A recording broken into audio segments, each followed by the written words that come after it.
Big win by the Springboks, a regulation win. We would expect it at any time before 2015, a 61-7 scoreline between South Africa and Japan wouldn't have even raised eyebrows.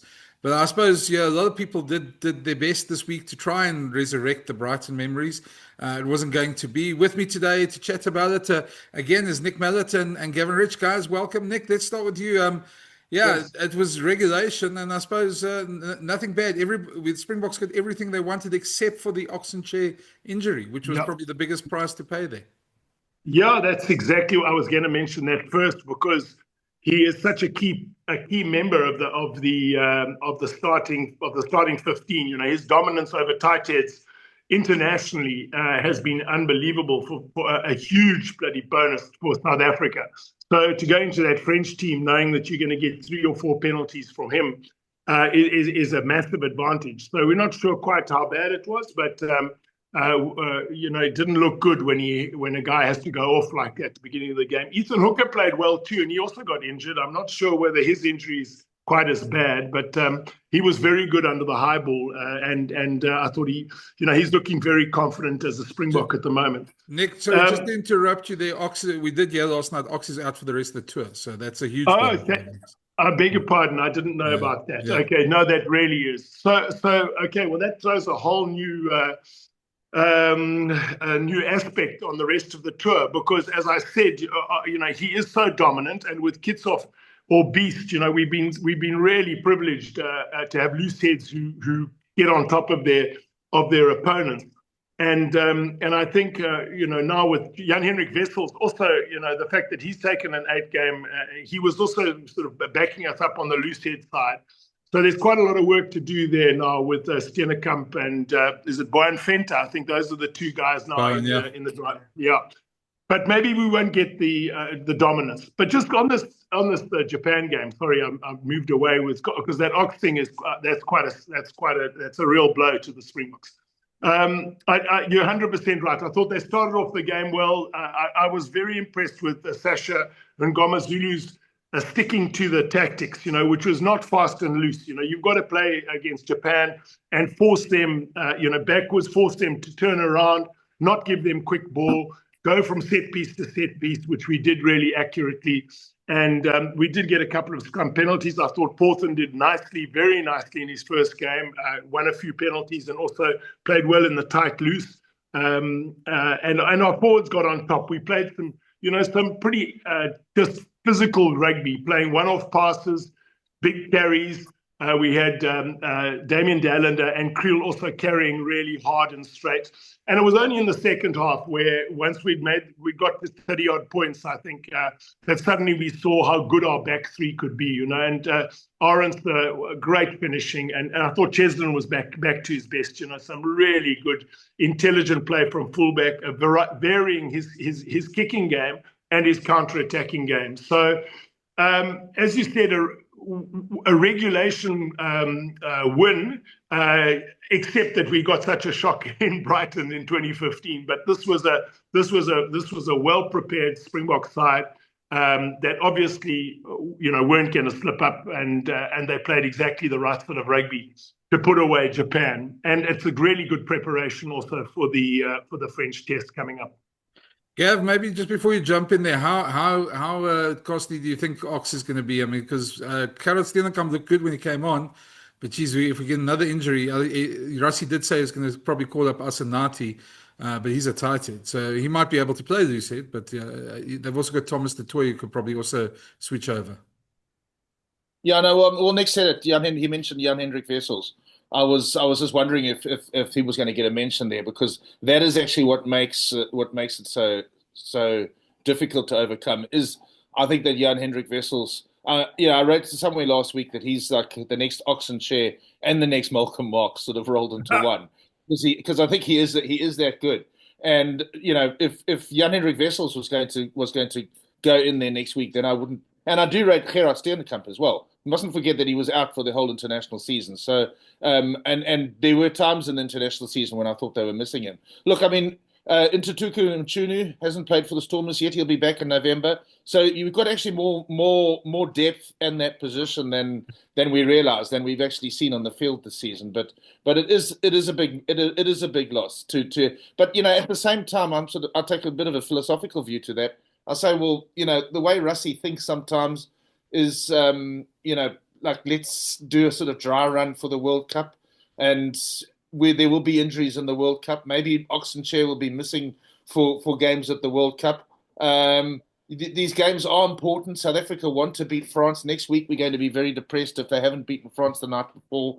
But at the same time, I think it was Joe Marler. I read an article with Joe Marler about a year ago after he just retired, and he said something to the effect of, just let's not forget that these games at this time of the year are just friendlies, which they are if you think about it. The Six Nations is their big tournament, and the Tri Nations is our big tournament, and the tour next year. So, but just turning to the game, my abiding memory of yesterday's game, because that we had that little sort of argument at some stage where I sort of thought that, because it's a bit like that Monty Python show where they say don't talk about the war. And you keep mentioning Japan. Everybody keeps mentioning Japan, and I'm saying Japan's not relevant anymore. And I mean Brighton, the Brighton game against Japan. It's like 10 years ago. South Africa have moved on since then, and so to me it was always going. What happened yesterday always was going to happen. So I found it hard during the game, at the start of the game, to stop flitting over to the game that was happening at Twickenham, because that was sort of more competitive and it was always going to be closer, although in the end it was a very comfortable win by England. But the one abiding memory I have of that game, of that Japan game, was of the TV cameras picking up Andre Pollard sitting in the stands, and actually a couple of the other guys, Eben Etzebeth and company as well, but particularly Pollard, because how many games now in a row has Sasha played? It's been about four or five. So, he's been given time in the saddle now, and I think it's important that he does. And I noted Eddie Jones's comments this morning in the UK media, saying this guy's going to be huge and talking about how difficult it is to defend him, and how much of an impact he can have on the Springbok game, just because he's such a well-rounded player. And if you're a defending team and you're playing against South Africa now, and you have this guy playing against you, you've got to be engaged when he has ball in hand, because he's got ball in hand. But at the same time, half a second later, your wings and your fullbacks are under pressure because he's kicked it, and he's chasing himself. I mean, how many guys score the tries that he does? I mean, fly halves. I mean, we all talk about Dan Carter, but I don't remember Dan actually doing that individual try scoring himself. Maybe my memory is just faulty there. But Sasha is just such a thorn in the defensive side of the opposition, because of his ability to just do so much, and that ability to play on the gain line, and to sort of, like, you don't know whether he's going to kick it or he's going to run it. If he runs it, he runs right through you. If he kicks it, then and there's space there, then he's going to run and he's going to get the ball, and your fullbacks and your wings are actually getting Sasha at the same time as the ball. So I mean, to me, that was the big talking point of yesterday's game. I mean, apart from the negative of Ox's injury, was just that Sasha is just growing, and he's getting game after game now. Obviously, we're going to need Pollard sometime. I would imagine that there's a chance that he might even play off the bench next week because of his clutch kicking, because it could be a close game. I don't know. That might be how Rassie's thinking. But I'm very glad at the moment that Sasha's actually getting time in the saddle, and he's learning to be the game driver, and he's getting that experience. Yeah. Nick, I was going to say, who do you think Russ is going to start this week? Do you think he'll go with Pollard, or give Sasha another go, and while he's in such great form?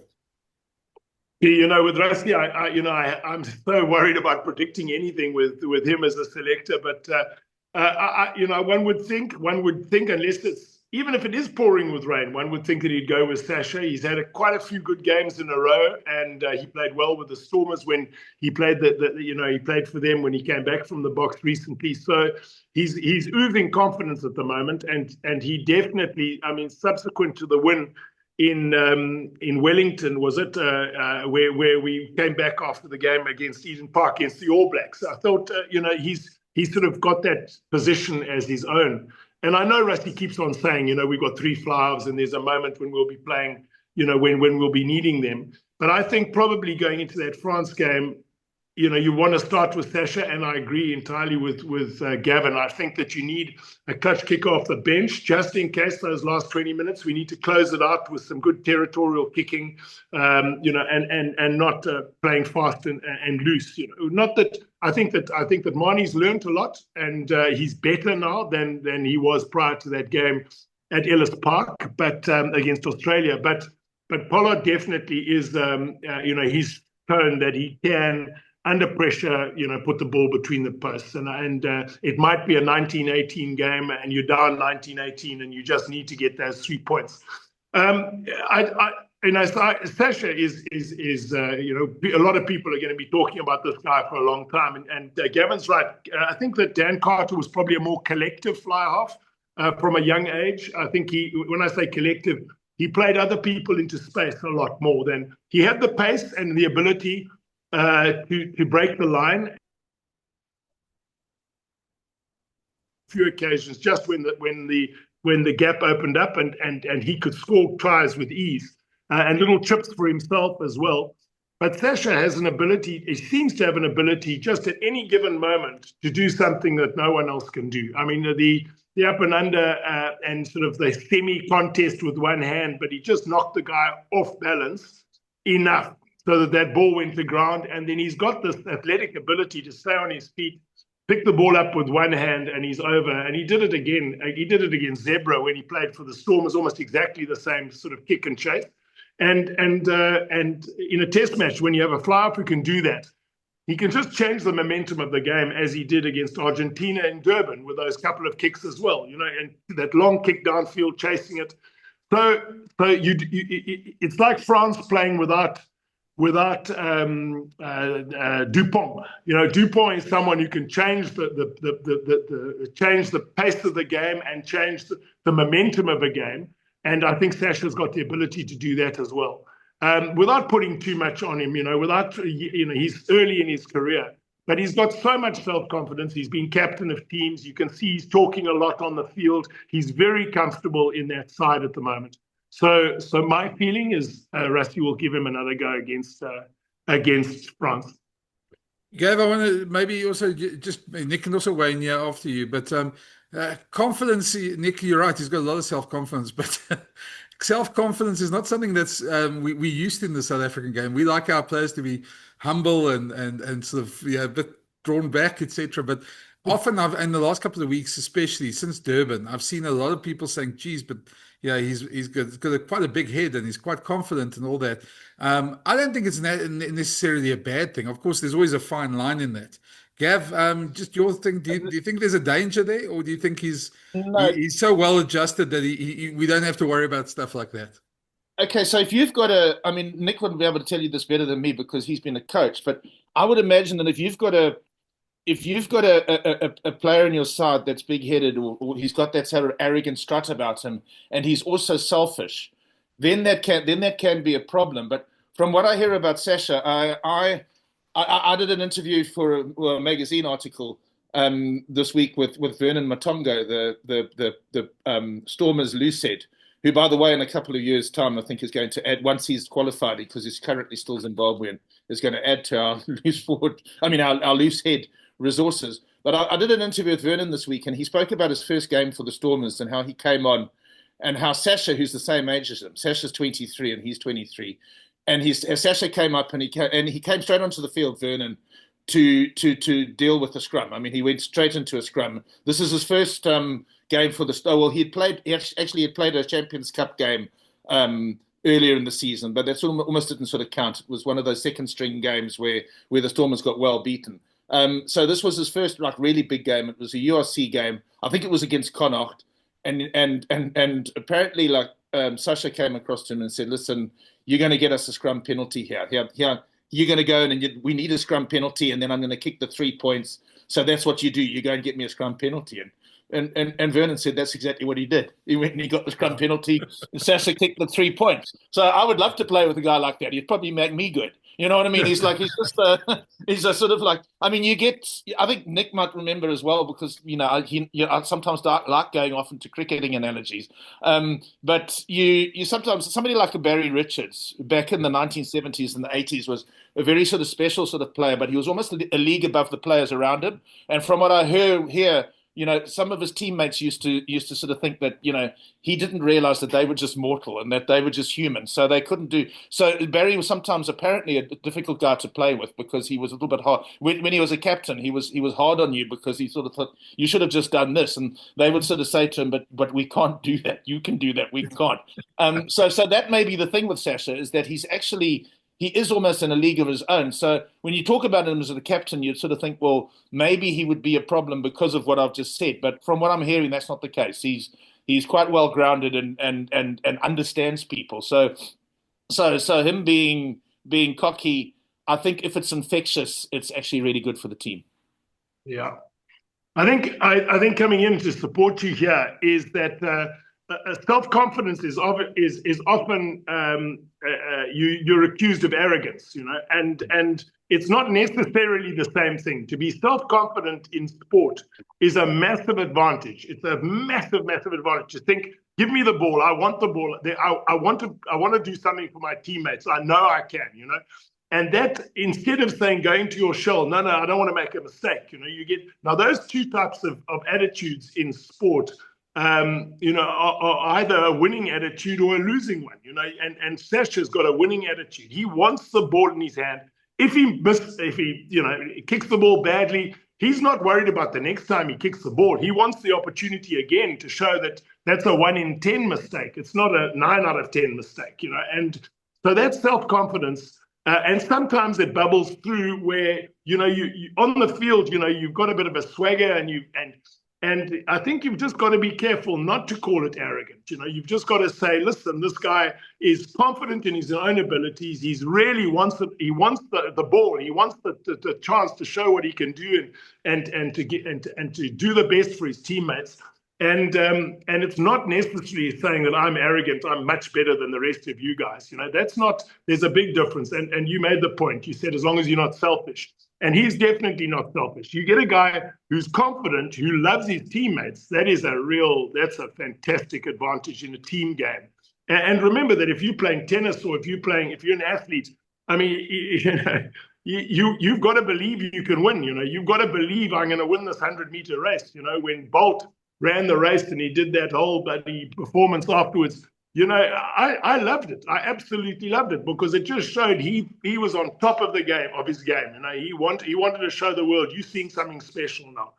And you can't win individual sports unless you are very self-confident, got a lot of self-confidence. And equally in a team game, it's the more guys you've got in your team who can't wait to play the All Blacks, or they can't wait to play against France this weekend. Instead of saying, geez, I hope I don't make a mistake this weekend, the better chance you have of winning that game as a coach. Just a couple of more aspects about yesterday's game. One, Andre Esterhuizen scoring what should have been 2 tries, but getting his first try as a flanker is the one thing. The other worrying moment for me was right at the end there, where Wilco they almost they called the TMO in on the leading with the forearm thing as well. I mean, if we had lost Wilco there to something, conspiracy theories aside, but that would have been a huge blow if there was something a bit more on that. But it looked like a bit of a ridiculous coming from the TMO as well. And other than that, I mean, just Jesse Kriel getting the final try to me was almost poetic justice, given he was the guy who missed the tackle in Brighton, the final tackle as well. Yeah. So just your guys' thoughts on that? Any more thoughts on anything else in the game? Well, my immediate thought is you're talking about Brighton again. Well, it's just in the context of Jesse Kriel, yeah. Sorry, Nick, I'll let you talk. Sorry, I was just want to make that. No, that's a nice chip. I think just the 3 points you made there were very appropriate. I think that he looked very comfortable on the flank, and the driving maul try was very effective. It looked as though he'd fitted into that flank position. His head was down. You didn't see that he looked like a centre trying to play in a maul. he was doing exactly the right thing, and he's got incredible leg drive close to the line. So it is a pity he didn't get both tries. I know there was was it a knock on? I can't remember that knocked off one of his tries. Yeah, the obstruction. That's right. Yeah. And then Wilco, it was clumsy by Wilco. When you hand off, you've got to lead with your palm of your hand, with this part of your hand. You can't even have a clenched fist. You've got to, and your arm is supposed to be legally, it's supposed to be straight. You're not supposed to do that, which is almost impossible to hand off if you don't, because that's like a blow to the face. So people who lead with the arm and the hand and the elbow, you've just got to be a little bit careful going into someone who's quite upright, because Bismarck du Plessis, you'll remember that second yellow card he got against New Zealand, when he got a red card because of the tackle previously against Dan Carter, which was a perfectly legal tackle. He led with an elbow, and that was a yellow card. So a little bit careful there. We get away with things sometimes in South African rugby because physicality is a big part of our game. But suddenly you get an Irish ref or a French ref, and they can suddenly decide to say, no, that's a blow to the head. And as you say, a TMO can come in and say, well, that looks as though it's a deliberate foul play action, and he gets 3 games or 4 games, and suddenly you got both props out of the tour.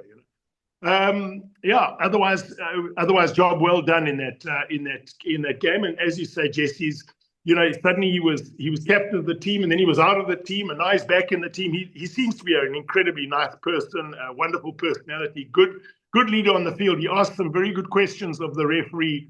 I think he said to them, isn't it the 3rd time that you've warned them about one thing? There was something I think they had that he said, surely it's about time you looked for a card. But he did it in such a polite and well-mannered way that Cross, I think it was that the Irish referee, that he couldn't take it badly. So moving on to France, I think it's been a good performance. I don't know whether that's going to be the team that starts against France, but there are going to be a number of those. I think Ed Smith will be back. I think Peter Steff will be back. But there are a number of players there who will have done their chances no harm. It wasn't one of those poor performances like against a first test against Italy, for example, where we didn't actually fire, or the game against Australia in Pretoria, where we didn't fire properly. This was different. This was a BOK team that really got the job done.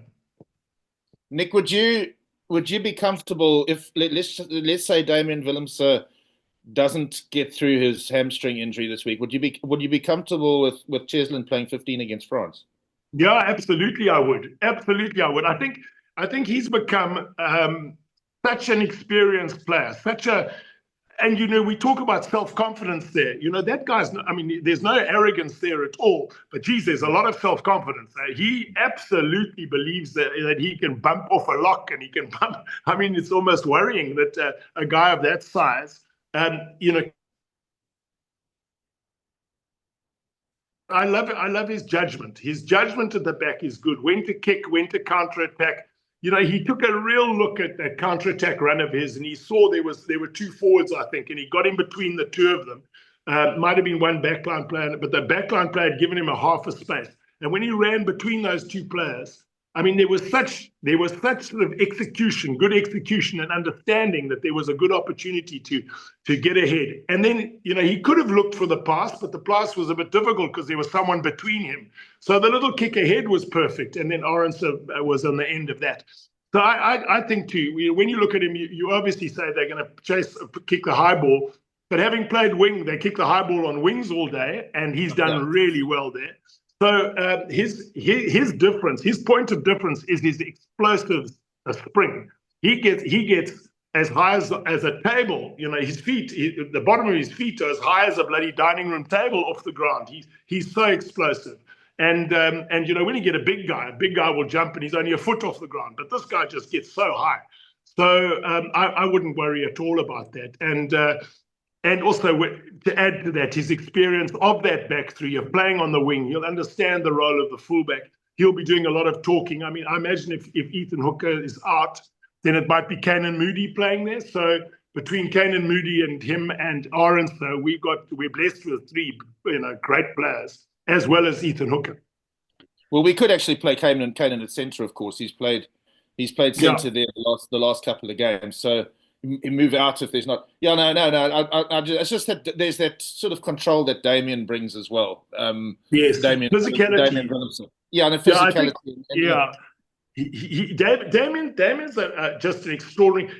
We are so lucky, because on the one hand we're talking about having Cheslin, and on the other hand you've got Damien, and they're both outstanding rugby players who I don't think anyone wants to play against. I mean, Damien, for a guy who's over 100 kilos, has got a stepping ability. That's almost like a Cheslin's.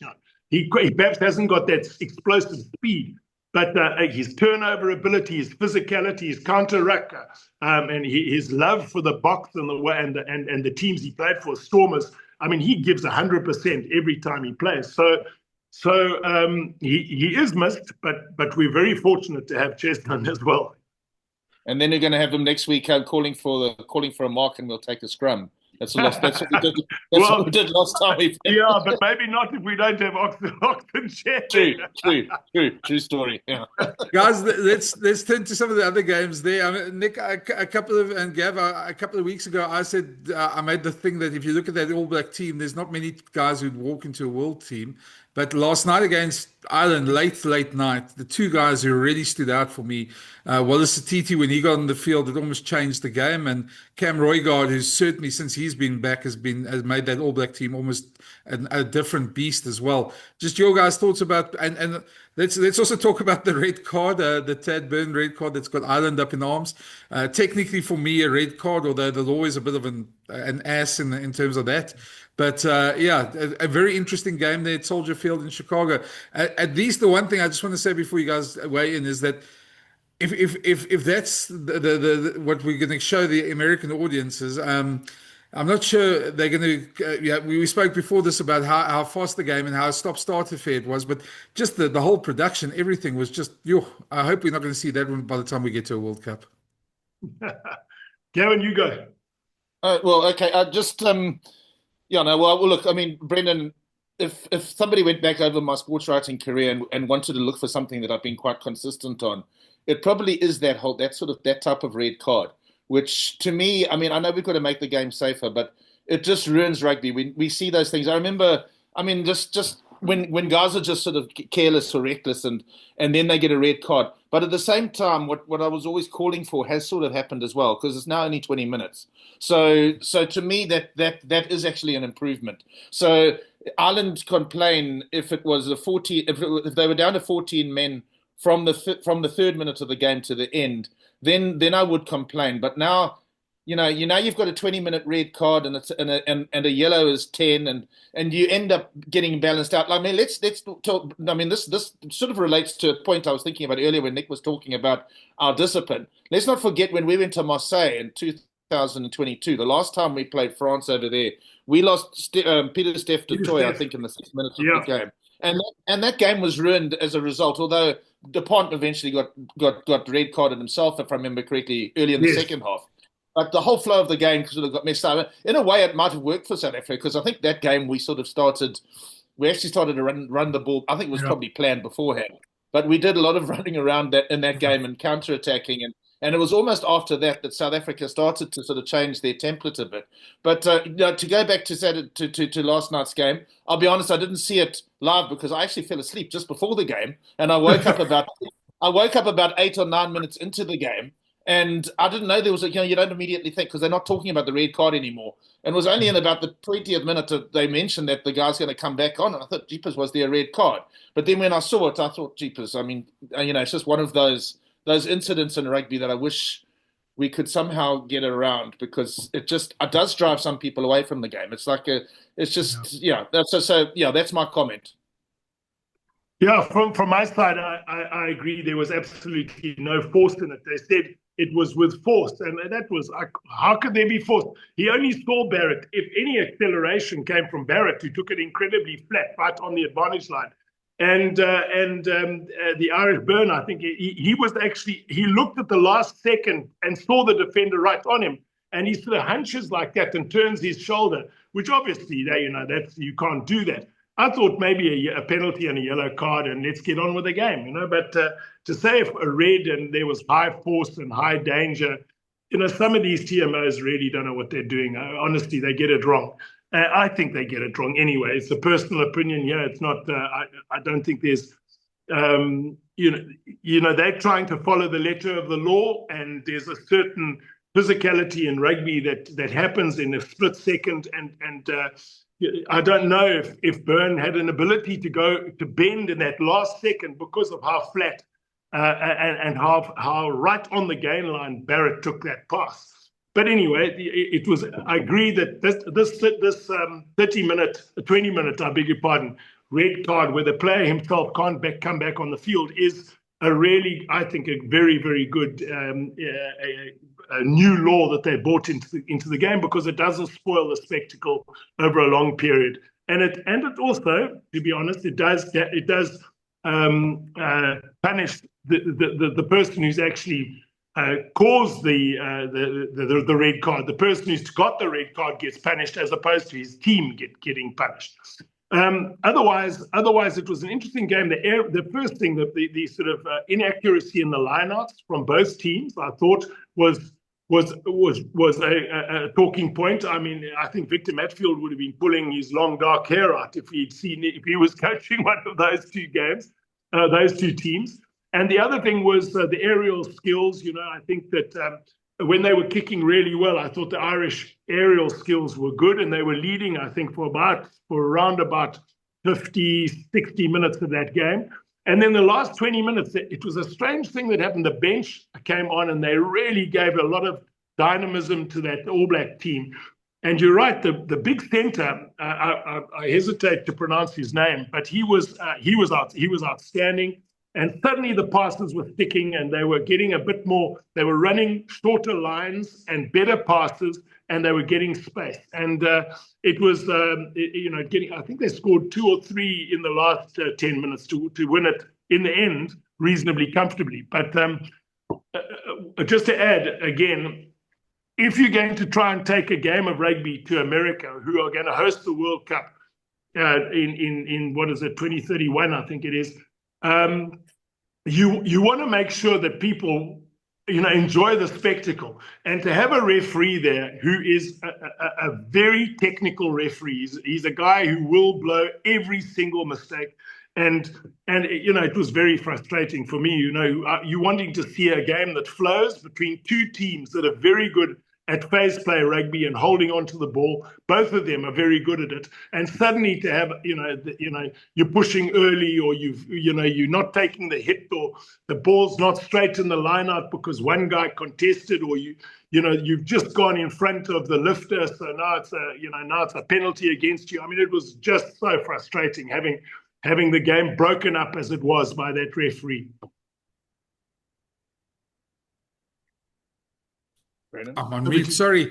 I think we're going to leave it there, guys. We will be back in the week talking about the French game, so join us then. A lot to talk about ahead of that game, and I think it's going to be a rather fun episode to do as well. French are seething. They're waiting for us. It's been great, guys. Let's hope this week is a quiet one by Springbok standards. I don't think it's going to be, but it's going to be a very interesting one. Cheers for chatting, guys. Speak to you in the week. Cheers, Brendan. Thanks, Kevin. Cheers, guys. Enjoy Knysna, Nick. Thanks.